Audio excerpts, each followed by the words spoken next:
வணக்கம். தமிழக விவசாயிகள் பாதுகாப்பு சங்கம் மாதம் ஆலோசனை கூட்டம் நடைபெற்று வருகிறது. அது மட்டுமில்லாமல் நிர்வாகிகளும் விவசாயிகளும் கலந்து கொள்ளலாம். நமது நிறுவனர் ஈசன் முருகசாமி வழக்கறிஞர் ஐயா அவர்கள் வழிகாட்டுதலின்படி தமிழகத்தில் உள்ள அனைத்து விவசாயிகளும் ஒன்றுபட்டால் மட்டுமே நம்ம வென்றெடுக்க முடியும். வரும் தேர்தலில் நமக்கு உற்பத்தி செய்யும் பொருளுக்கு விலை யார் உயர்த்தி கொடுக்கிறார்களோ என்று தெரியாத நிலைமையில் நம்ம தற்போது அலைக்கழித்து கொண்டும் யோசனை செய்து கொண்டும் இருக்கிறோம். நமது சங்கம் வலிமையாக இருப்பது என்று பார்த்தால் நாம் அது என்ன நினைப்பது? விவசாயிகள் போராடுவதை பற்றி யாரும் நினைப்பதே கிடையாது.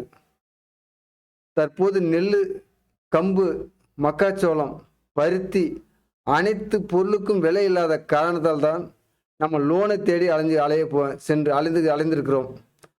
இந்த பேங்க்கில் கம்மி வட்டி கொடுப்பாங்களா, ஃபைனான்ஸில் கம்மியாக வட்டி கொடுப்பாங்களா, இல்லை ஏதோ ஒரு வட்டி வாங்கி நம்ம பசங்களை படிக்க வைப்போம், கல்யாணம் பண்ணுவோம், காது குத்துவோம், மஞ்சள் தண்ணி சுற்றுவோம், வீடு கட்டுவோம் என்று அவர்களிடம் கடனை வாங்கி நம்ம ஏதோ ஒரு வேலையை செய்துவிட்டு அந்த கடனை அடைப்பதற்கு நம்ம உயிரை விட வேண்டிய நிலைமை ஏற்பட்டு கொண்டு இருக்கிறது. மறந்து விடாதீர்கள்.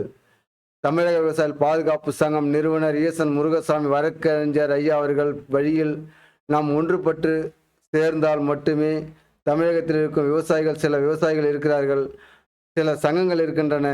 அவர்களும் முடிந்த அளவுக்கு தனிப்பட்ட முறையில் போராடி கொண்டிருக்கிறார்கள்.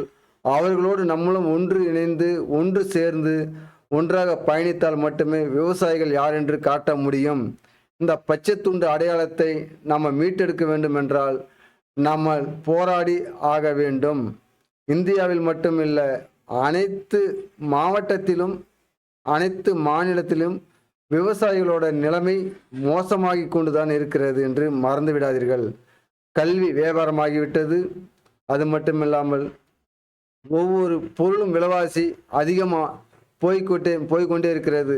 அதை பார்த்தால் கூட நமது மல்லாட்டையோ, கம்போ, நெல்லோ, தேங்காயோ அனைத்து பொருளும் தற்போது விலை இல்லாமல் நம்ம அலைக்கழித்து கொண்டிருக்கிறோம் என்று இந்த நேரத்தில் நினைவுபடுத்துகிறோம். நமது சங்கம் வலிமையான சங்கம். ஒன்றுபடுவோம், வென்றெடுப்போம்.